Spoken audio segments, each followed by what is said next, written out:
नमस्कार दोस्तों, विद्या हब में स्वागत करता हूं। दोस्तों, आज के इस वीडियो में हम लोग गोधूली का चैप्टर नंबर पहला और ये पदखंड का पहला चैप्टर है। पदखंड का पहला चैप्टर है, ठीक है, ध्यान में रखना है। तो इस चैप्टर से संबंधित महत्वपूर्ण ऑब्जेक्टिव प्रश्न डिस्कस करने वाले हैं। मैंने इसमें कुल मिलाकर के 55 क्वेश्चन शामिल किया है। 55 क्वेश्चन में से आपको 3 या 4 प्रश्न एग्जाम में भी देखने को मिलेगा। तो वीडियो बहुत महत्वपूर्ण है, अंत तक जरूर देखना। एग्जाम में भी इसी तरह के सवाल आते हैं, ठीक है। तो जो आपको प्रश्न जिसको आंसर पता है तो वो पता है उसको नोट कर लेना, जिसका नहीं पता है उसको भी अपने जो हिंदी का नोटबुक तुमने फेयर करके बनाया है उसमें लिख लेना, ठीक है। तो चलिए दोस्तों, शुरू करते हैं पहले प्रश्न से। और पहला प्रश्न है दोस्तों, रहीरास किसकी रचना है? रहीरास किसकी रचना है? ऑप्शन ए में है कबीर, बी में है गुरु नानक, सी में है तुलसीदास, डी में है सूरदास, ठीक है। क्वेश्चन में पूछा गया है रहीरास किसकी रचना है, तो इस प्रश्न का सही जवाब होगा दोस्तों option number B, Guru Nanak. रहीरास किसकी रचना है? गुरु नानक की। ऑप्शन नंबर बी यहाँ पे इस प्रश्न का सही जवाब है। नेक्स्ट क्वेश्चन में पूछा गया है राम नाम बिनु बिरथे जगी जन्मा, पंक्ति किसकी है? Option A Kabir, B Guru Nanak, C Rahim, D Meera. तो यहाँ पे इस प्रश्न का सही जवाब होगा दोस्तों option number B, Guru Nanak. Ram नाम बिनु बिरथे जगी जन्मा, यह पंक्ति किसकी है? गुरु नानक की है। ऑप्शन नंबर बी सही जवाब है। अगला प्रश्न है दोस्तों, अगला प्रश्न है गुरु नानक किस भक्ति धारा के कवि हैं? गुरु नानक किस भक्ति धारा के कवि हैं? सगुण, निर्गुण, सूफी, वैष्णव। तो इस प्रश्न का सही जवाब होगा दोस्तों ऑप्शन नंबर बी, निर्गुण। गुरु नानक किस भक्ति धारा के कवि हैं? निर्गुण भक्ति धारा के। ऑप्शन नंबर बी सही जवाब है। अगला प्रश्न में है गुरु नानक का जन्म लाहौर के किस ग्राम में हुआ था? लाहौर के किस ग्राम में? अमृतसर, तलवंडी, लुधियाना, पटियाला। सही जवाब होगा यहाँ पे दोस्तों ऑप्शन नंबर बी, तलवंडी में। लाहौर में कहाँ हुआ था? तलवंडी में हुआ था। ऑप्शन नंबर बी सही जवाब है। अगला प्रश्न में कहा गया है क्वेश्चन नंबर 5, आशा दीवार किसकी रचना है? आशा दीवार किसकी रचना है? कबीर, गुरु नानक, तुलसीदास, रैदास। तो सही जवाब होगा option number B, Guru Nanak की। आशा दीवार किसकी रचना है? गुरु नानक की। ऑप्शन नंबर बी सही जवाब है। अगला प्रश्न पे जाने से पहले आप लोगों से एक छोटी सी रिक्वेस्ट है। अपने प्यारे चैनल का नाम है विद्या हब, तो आप लोग इसको सब्सक्राइब कीजिए और दोस्तों में भी शेयर कीजिए जहाँ पे आप क्लासेस करने जाते हैं ऑफलाइन। दोस्तों में बताइए कि यहाँ पे इस चैनल में आपको ऑब्जेक्टिव टाइप के जितने भी प्रश्न हो सकते हैं हर एक चैप्टर वाइज का मैंने कराया है, तो आप इस पर देख सकते हैं। आप अपनी तैयारी को और इम्प्रूव कर सकते हैं यहाँ से ऑब्जेक्टिव प्रश्न का प्रैक्टिस करके, ठीक है। तो सब्सक्राइब करना बिल्कुल ना भूलें, अपने दोस्तों में भी ज़रूर शेयर करें, ठीक है। तो बढ़ते हैं अगले क्वेश्चन की ओर। अगला क्वेश्चन है गुरु नानक पंजाबी के अलावा किस भाषा में कविता लिखते थे? किस भाषा में कविताएं लिखते थे? किस भाषा में पंजाबी के अलावा? उर्दू, हिंदी, संस्कृत, फारसी। सही जवाब होगा दोस्तों यहाँ पे इस प्रश्न का option number B, Hindi. Punjabi के अलावा किस भाषा में कविता लिखते थे? हिंदी में। ऑप्शन नंबर बी सही जवाब है। अगला प्रश्न है दोस्तों, अगला प्रश्न में कहा गया गुरु नानक किस भक्ति मार्ग के कवि हैं? गुरु नानक किस भक्ति मार्ग के कवि हैं? तो वो निर्गुण भक्ति मार्ग के हैं। ऑप्शन नंबर बी सही जवाब है, निर्गुण भक्ति मार्ग के। ध्यान में रखना है। अगला प्रश्न है गुरु नानक की पत्नी का नाम क्या था? उनकी पत्नी का नाम क्या था? ऑप्शन देखेंगे सुलक्षणी, यशोदा, सीता, रुक्मिणी। सही जवाब है दोस्तों ऑप्शन नंबर ए, सुलक्षणी। क्या नाम था इसका? उनकी पत्नी का नाम क्या था? सुलक्षणी। ऑप्शन नंबर ए यहाँ पे इस प्रश्न का सही जवाब है। अगला प्रश्न है दोस्तों, अगला प्रश्न में गुरु नानक के पिता का नाम क्या था? हरिदास, कालूचंद खत्री, अर्जुन देव, हरगोविंद। सही जवाब है दोस्तों इस प्रश्न का option number B, Kaluchand Khatri. उनके पिताजी का नाम क्या था? Kaluchand Khatri. Option number B सही जवाब है। अगला प्रश्न गुरु नानक की माता का नाम क्या था? तृप्ता, कौशल्या, देवकी, यशोदा। सही जवाब है दोस्तों यहाँ पे इस प्रश्न का ऑप्शन नंबर ए, तृप्ता। उनकी माताजी का नाम क्या था? तृप्ता था। ऑप्शन नंबर ए सही जवाब है। अगला सवाल, वाणी विष के समान कब हो जाती है? वाणी विष के समान कब हो जाती है? झूठ बोलने पर, राम नाम के बिना, क्रोध करने पर, अधिक बोलने पर। तो यहाँ पे इस प्रश्न का सही जवाब है दोस्तों ऑप्शन नंबर बी, राम नाम के बिना वाणी विष के समान हो जाती है। ऑप्शन नंबर बी सही जवाब है। अगला प्रश्न में कहा गया दोस्तों, प्राणी को मुक्ति किसके बिना नहीं मिलती? प्राणी को मुक्ति किसके बिना नहीं मिलती? मूर्ति पूजा, कर्मकांड, राम नाम के जप, कीर्तन और तीर्थ यात्रा।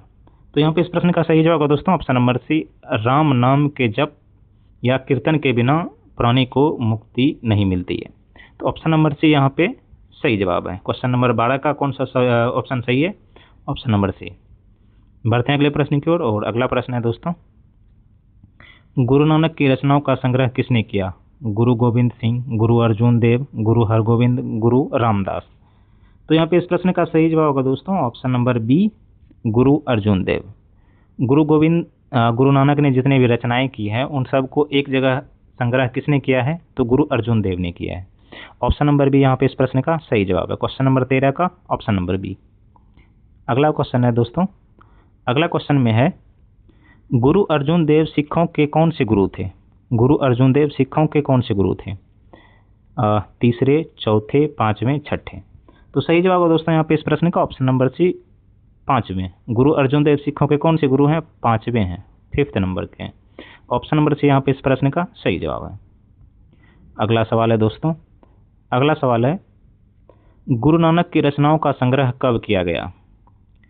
1504, 1604, 1704, 1654। तो इस प्रश्न का सही जवाब है दोस्तों ऑप्शन नंबर बी, 1604 में। गुरु नानक की रचनाओं का संग्रह कब किया गया है?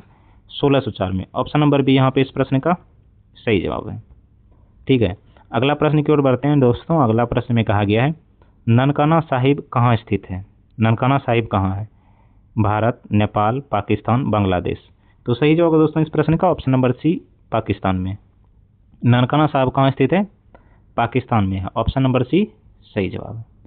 अगला प्रश्न में कहा गया है, सोहिला किसकी रचना है? सोहिला किसकी रचना है? कबीर, गुरु नानक, सूरदास, तुलसीदास। तो यहाँ पे इसका सही जवाब है दोस्तों option number B, Guru Nanak की। सोहिला किसकी रचना है? गुरु नानक की। तो आपको यहाँ पे एक टिप्स देता हूँ कि गुरु नानक ने जितनी भी रचनाएं की है, ठीक है, गुरु नानक ने जितनी भी रचनाएं की है, जैसे यहाँ पे आ गया है एक सोहिला है, ठीक है, और पहले प्रश्न में है रहीरास। तो जितने भी बुक्स गुरु नानक के द्वारा लिखे गए हैं उसको ध्यान में अवश्य ही रखना है, वो भी यही टाइप के सवाल हैं। और ये रखना है कि गुरु नानक किस मार्ग के कवि हैं, तो वो निर्गुण धारा के कवि हैं, ये ध्यान में रखना है। तो यहाँ पे इस प्रश्न का दोस्तों ऑप्शन नंबर बी यहाँ पे इस प्रश्न का ऑप्शन नंबर बी यहाँ पे इस प्रश्न का सही जवाब है। ठीक है, तो बढ़ते हैं अगले प्रश्न की ओर, और अगला प्रश्न है, अगला प्रश्न में कहा गया दोस्तों, दंड कमंडल शिखा धोती पंक्ति किस कविता की है? दंड कमंडल शिखा धोती पंक्ति किस कविता की है?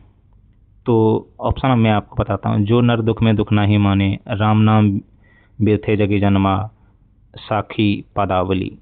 तो यहाँ पे इस प्रश्न का जो राइट आंसर होगा दोस्तों वो है ऑप्शन नंबर बी, राम नाम बिनु बिरथे जगी जन्मा। तो ये पंक्ति की कविता है दंड कमंडल शिखा धोती। तो क्वेश्चन नंबर 18 का यहाँ पे ऑप्शन नंबर बी क्या है? सही जवाब है।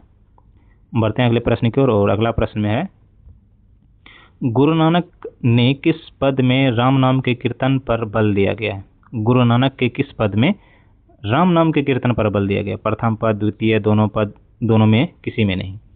तो यहाँ पे इस प्रश्न का जो सही जवाब है दोस्तों वो होगा ऑप्शन नंबर ए, प्रथम पद में।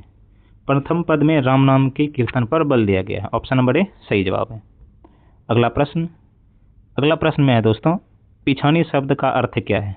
पिछानी, भूलना, पहचानना, सुनना, देखना। तो यहाँ पे इस प्रश्न का सही जवाब होगा ऑप्शन नंबर बी, पहचानना। पिछानी शब्द का अर्थ क्या है? ऑप्शन नंबर बी, पहचानना। नेक्स्ट क्वेश्चन में पूछा गया है, सिखों के 5वें गुरु कौन हैं? गुरु गोविंद सिंह, गुरु अर्जुन देव, गुरु रामदास, गुरु तेग बहादुर। सही जवाब होगा यहाँ पे इस प्रश्न का ऑप्शन नंबर बी, गुरु अर्जुन देव। सिखों के 5वें गुरु कौन है? गुरु अर्जुन देव है, ऑप्शन नंबर बी सही जवाब है। अगला सवाल में, गुरु नानक ने किस धर्म की स्थापना की? जैन, बौद्ध, सिख, हिंदू। तो गुरु नानक ने किस धर्म की स्थापना की है? तो क्या है? ऑप्शन नंबर सी, सिख धर्म का स्थापना किया है। ठीक है, ऑप्शन नंबर सी यहाँ पे इस प्रश्न का सही जवाब है। अगला प्रश्न है, जपूजी किसकी रचना है? जपूजी किसकी रचना है? तो जपूजी जो रचना है वो किसका है? वो गुरु नानक का है, ऑप्शन नंबर बी सही जवाब है। ऑप्शन नंबर बी सही जवाब है। अगला क्वेश्चन में कहा गया है दोस्तों, गुरु नानक की मुलाकात किस मुगल सम्राट से हुई थी? गुरु नानक की मुलाकात किस मुगल सम्राट से हुई थी? तो इसका सही जवाब है दोस्तों ऑप्शन नंबर बी, बाबर से। किस मुगल सम्राट से हुई थी? बाबर से। तो ऑप्शन नंबर बी इस प्रश्न का सही जवाब है। अगला सवाल में कहा गया है किस पद में मनुष्य को दुख सुख में समान रहने की शिक्षा दी गई है? किस पद में? प्रथम पद, द्वितीय पद, तृतीय पद, चतुर्थ पद। तो सही जवाब है दोस्तों इस प्रश्न का ऑप्शन नंबर बी, द्वितीय पद में। किस पद में? द्वितीय पद में मनुष्य को सुख दुख में समान रहने की शिक्षा दी गई है। तो ऑप्शन नंबर बी यहाँ पे इस प्रश्न का सही जवाब है। अगला क्वेश्चन में कहा गया है राम नाम बिनु बिरथे जगी जन्मा पद में किसकी आलोचना की गई है? मूर्ति पूजा, बाह्य आडंबर, शिक्षा, समाज। तो यहाँ पे इस प्रश्न का सही जवाब है दोस्तों ऑप्शन नंबर बी, बाह्य आडंबर की। किसकी आलोचना की गई? बाह्य आडंबर। ऑप्शन नंबर बी सही जवाब है। अगला प्रश्न में कहा गया है दोस्तों राम नाम बिनु बिरथे जगी जन्मा किस कवि की रचना है? तो वो किस कवि की रचना है? वो है गुरु नानक। ठीक है, तो गुरु नानक है यहाँ पे ऑप्शन नंबर बी में। तो ऑप्शन नंबर बी इस प्रश्न का सही जवाब होता है। अगला प्रश्न गुरु नानक ने अपना प्राण कब त्यागा? या कह सकते हैं गुरु नानक का निधन कब हुआ था या उन्होंने अपना प्राण कब त्यागा? तो सही जवाब है यहाँ पे इस प्रश्न का ऑप्शन नंबर बी 1539 में। कब? ऑप्शन नंबर बी 1539 ईस्वी में। सही जवाब ऑप्शन नंबर बी। अगला प्रश्न है गुरु नानक ने क्या कहते हुए प्राण त्यागे? राम राम, वाहेगुरु वाहेगुरु, हरि हरि ओम। तो सही जवाब होगा इस प्रश्न का option number B, Waheguru Waheguru. Option number B इस प्रश्न का सही जवाब है। अगला प्रश्न में कहा गया है गुरु नानक के अनुसार ईश्वर किसके हृदय में निवास करते हैं? धनी व्यक्ति, सुख दुख में सम रहने वाले व्यक्ति, राजा, विद्वान। तो सही जवाब होगा दोस्तों यहाँ पे इस प्रश्न का ऑप्शन नंबर बी, सुख दुख में सम रहने वाले व्यक्ति। ऑप्शन नंबर बी इस प्रश्न का सही जवाब है। अगला क्वेश्चन में दोस्तों गुरु कृपा की महत्ता का वर्णन किसने किया है? कबीर, गुरु नानक, तुलसीदास, रहीम। सही जवाब होगा इसका option number B, Guru Nanak ने। गुरु कृपा की महत्ता का वर्णन किसने किया है? गुरु नानक ने किया है। ऑप्शन नंबर बी सही जवाब है। अगला प्रश्न में दोस्तों गुरु नानक कौन थे? गुरु नानक कौन थे? सिखों के 5वें गुरु, सिखों के प्रथम गुरु, संत कबीर, गुरु अर्जुन देव। सही जवाब होगा यहाँ पे दोस्तों ऑप्शन नंबर बी, सिखों के प्रथम गुरु थे। सिखों के पहले गुरु कौन हुए? तो वो गुरु नानक थे। Option number B question number 32 का ऑप्शन नंबर बी सही जवाब है। बढ़ते हैं क्वेश्चन नंबर 33 की तरफ। और क्वेश्चन नंबर 33 में कहा गया है गुरु नानक का जन्म कब हुआ था? 1469 में, 1479 में, 1450 में, 1500 में। तो यहाँ पे इस प्रश्न का सही जवाब है दोस्तों ऑप्शन नंबर ए, 1469 ईस्वी में, 1469 में। तो ऑप्शन नंबर ए यहाँ पे इस प्रश्न का सही जवाब है। अगला प्रश्न है प्रश्न नंबर 34। गुरु नानक का जन्म कहाँ हुआ था? गुरु नानक का जन्म कहाँ हुआ था? अमृतसर, तलवंडी, लाहौर जो कि वर्तमान पाकिस्तान में है, दिल्ली, लुधियाना। ठीक, तो इस प्रश्न का सही जवाब है दोस्तों option number B, Talwandi, Lahore जो कि वर्तमान पाकिस्तान में है। तो ऑप्शन नंबर बी यहाँ पे इस प्रश्न का सही जवाब है। ध्यान रखना है, Talwandi, Lahore, Pakistan. Option number B. अगला प्रश्न है गुरु नानक की भेंट किस मुगल बादशाह से हुई थी? ये तो पता ही है। तो उनकी जो भेंट हुई थी वो किससे हुई थी? बाबर से हुई थी। Option number B. अगला प्रश्न की ओर बढ़ते हैं। अगला प्रश्न में कहा गया दोस्तों कवि किसके बिना जगत में जन्म लेना व्यर्थ मानता है? धन, राम नाम, तीर्थ यात्रा, कर्मकांड। तो सही जवाब है दोस्तों इस प्रश्न का ऑप्शन नंबर बी, राम नाम। कवि के अनुसार यानी कवि मतलब गुरु नानक के अनुसार जगत में राम नाम के बिना जन्म लेना व्यर्थ है। ऑप्शन नंबर बी यहाँ पे इस प्रश्न का सही जवाब। अगला प्रश्न है गुरु नानक का जन्म लाहौर के किस ग्राम में हुआ था? तो वो तलवंडी में हुआ था। ठीक है, ऑप्शन नंबर ए। अगला प्रश्न की ओर बढ़ते हैं और अगले प्रश्न है 38 गुरु नानक ने किस धर्म का परिवर्तन किया? तो वो सिख धर्म का। Option number A. Guru Nanak ने किस धर्म का परिवर्तन किया? सिख धर्म। ऑप्शन नंबर ए सही जवाब। राम नाम बिनु बिरथे जगी जन्मा पंक्ति किसकी है? तो वो है गुरु नानक की। Option number A. अगला प्रश्न गुरु नानक का जन्म स्थान, जो गुरु नानक का जो जन्म स्थान है उसे अब वर्तमान में क्या कहते हैं? ननकाना साहब कहते हैं। ये भी ध्यान रखना है। तो वो अब क्या कहाँ है? वो कहाँ है? तो वो अब पाकिस्तान में है। Option number D. अगला सवाल, गुरु नानक के पद किस भाषा में रचित हैं? हिंदी मिश्रित ब्रजभाषा, अरबी मिश्रित ब्रजभाषा, पंजाबी मिश्रित ब्रजभाषा, तमिल मिश्रित ब्रजभाषा। तो यहाँ पे इस प्रश्न का सही जवाब होगा दोस्तों, सही जवाब होगा ऑप्शन नंबर सी, पंजाबी मिश्रित ब्रजभाषा। ऑप्शन नंबर सी सही जवाब है। अगला प्रश्न में है दोस्तों प्रश्न नंबर 42।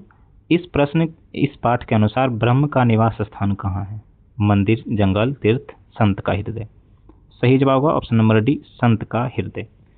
ब्रह्म का निवास स्थान कहाँ है? संत के हृदय में। ऑप्शन नंबर डी यहाँ पे इस प्रश्न का सही जवाब है। अगला प्रश्न में है दोस्तों, इस पाठ के अनुसार किसके बिना संसार में जन्म लेना व्यर्थ है? यश के बिना, दान पुण्य के बिना, तीर्थाटन के बिना, भगवत नाम के बिना। तो सही जवाब होगा दोस्तों ऑप्शन नंबर डी, भगवत नाम के बिना। ऑप्शन नंबर डी इस प्रश्न का सही जवाब है। अगला प्रश्न, गुरु नानक की रचनाओं का संग्रह किसने किया? बाबर, पिता, माता, गुरु अर्जुन देव। तो किसने किया है? गुरु अर्जुन देव ने किया है। ऑप्शन नंबर डी सही जवाब है। अगला प्रश्न और प्रश्न नंबर 45। गुरु अर्जुन देव ने गुरु नानक की रचनाओं का संग्रह कब किया, जो गुरु ग्रंथ साहिब के नाम से प्रसिद्ध हुआ? तो रचनाओं का जो संग्रह किया है दोस्तों वो किया है ऑप्शन नंबर सी, 1604 ईस्वी में। तो आपको पता होगा कि गुरु अर्जुन देव ने जो रचनाओं का संग्रह किया है वो वर्तमान समय में अभी जो वो ग्रंथ किस नाम से प्रसिद्ध है, तो वो गुरु ग्रंथ साहिब के नाम से प्रसिद्ध है। और जो गुरु ग्रंथ साहिब के नाम से वर्तमान में पुस्तक प्रसिद्ध हैं वो गुरु अर्जुन देव ने कब संग्रह किया था? तो वो किया था 1604 ईस्वी में। ऑप्शन नंबर सी यहाँ पे इस प्रश्न का सही जवाब है। अगला सवाल है, जो नर दुख में दुख नहीं माने किस लेखक की कृति है? तो वो है गुरु नानक की। ऑप्शन नंबर बी सही जवाब है। अगला सवाल, नेक्स्ट क्वेश्चन दोस्तों, और क्वेश्चन नंबर है 47। क्वेश्चन नंबर 47, गुरु नानक के अनुसार किनका नाम निरंतर जपने से भवसागर से पार हुआ जा सकता है? हरि का, गुरु का, सिख धर्म का, अपना। तो यहाँ पे इस प्रश्न का सही जवाब है दोस्तों ऑप्शन नंबर ए, हरि का। हरि का नाम जपने से भवसागर से पार हुआ जा सकता है। ऑप्शन नंबर ए इस प्रश्न का सही जवाब है। अगला प्रश्न में दोस्तों, गुरु नानक के अतिरिक्त निर्गुण ब्रह्म के उपासक कौन है? गुरु नानक के अतिरिक्त निर्गुण ब्रह्म के उपासक कौन है? तो ऑप्शन है सूरदास, तुलसीदास, रैदास, जीवनानंद दास। तो इस प्रश्न का सही जवाब होगा दोस्तों ऑप्शन नंबर सी इस प्रश्न का सही जवाब होगा रैदास। ऑप्शन नंबर सी। अगला प्रश्न में दोस्तों, इनमें से कौन सी रचना गुरु नानक की नहीं है? कौन सी रचना जो है वो गुरु नानक की नहीं है? जपूजी, आशादीवार, रहीरास, प्रेम वाटिका। तो ऑप्शन नंबर डी यहाँ पे इस प्रश्न का सही जवाब है, प्रेम वाटिका। तो ये जो तीनों पुस्तक है वो किसने लिखा है? तो वो गुरु नानक ने लिखा है। किसने लिखा है?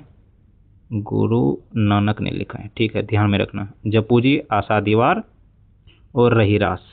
ठीक है, तो ऑप्शन नंबर डी यहाँ पे इस प्रश्न का क्या है? सही जवाब है। अगला प्रश्न है दोस्तों, गुरु नानक किस मार्ग के कवि हैं?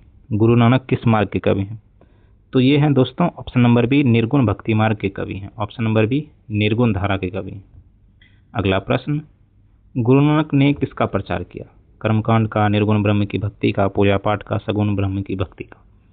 तो सही जवाब होगा इसका ऑप्शन नंबर बी, निर्गुण ब्रह्म की भक्ति का। ऑप्शन नंबर बी सही जवाब है। अगला प्रश्न है, गुरु नानक की माता का नाम क्या था? सुशीला, तृप्ता, सुलक्षणी, तृप्ति। तो सही जवाब दोस्तों ऑप्शन नंबर बी, तृप्ता। ऑप्शन नंबर बी यहाँ पे इस प्रश्न का सही जवाब है। अगला सवाल नंबर 43। इस पाठ के अनुसार ईश्वर की शरण में जाने का अधिकारी कौन है? अहंकारी, जो दुख में दुखी और निराश हो जाता है, जिसका अंतःकरण निर्मल है, जो मान सम्मान की परवाह करता है। तो क्वेश्चन नंबर 53 का जो सही जवाब होगा दोस्तों वो है ऑप्शन नंबर सी, जिसका अंतःकरण निर्मल हो। निर्मल मीन्स स्वच्छ, साफ सुथरा होता है। जिसका अंतःकरण साफ सुथरा है वह ईश्वर की शरण में जाने का अधिकारी है, जाने के योग्य है। तो यहाँ पे इस प्रश्न का सही जवाब होगा दोस्तों ऑप्शन नंबर सी। ठीक है, तो बढ़ते हैं अगले प्रश्न की ओर, और प्रश्न नंबर है 54। सिखों के 5वें गुरु कौन हैं? तो वो हैं गुरु अर्जुन देव। ऑप्शन नंबर डी यहाँ पे इस प्रश्न का सही जवाब है। और बढ़ते हैं अब लास्ट प्रश्न की ओर। अपना जो लास्ट प्रश्न है वो है 55 लास्ट प्रश्न है 55। गुरु नानक के उपदेशों में क्या मिलता है? गुरु की महत्ता, ब्रह्म की सर्वशक्तिमत्ता, नाम जाप की महिमा, इनमें से सभी। तो सही जवाब होगा दोस्तों यहाँ पे ऑप्शन नंबर डी, इनमें से सभी। गुरु नानक के उपदेश में ये तीनों पॉइंट शामिल होते हैं, जिसमें है गुरु की महत्ता, ब्रह्म की सर्वशक्तिमत्ता, नाम जप की महिमा, वो गुरु नानक के उपदेश हैं। तो यहाँ पे कुल मिलाकर के दोस्त हम लोगों ने कुल 55 प्रश्न का क्वेश्चन आंसर किया है। आपको इसमें से 1 या 2 प्रश्न एग्जाम में देखने को मिलेगा। इसी तरह का प्रश्न एग्जाम में भी आता है। हाँ, घबराना नहीं है, इसको अच्छे से कर लो, जो नहीं आता है उसमें नोट्स में लिख लो, ठीक है। एग्जाम से पहले इसको बार बार रिवाइज करते रहना। तो यहाँ तक देखने के लिए आपका बहुत बहुत शुक्रिया। मिलते हैं अगले वीडियो में, तब तक के लिए आप लोग पढ़ते रहिए, मस्त रहिए। जय हिंद, जय भारत, वंदे मातरम।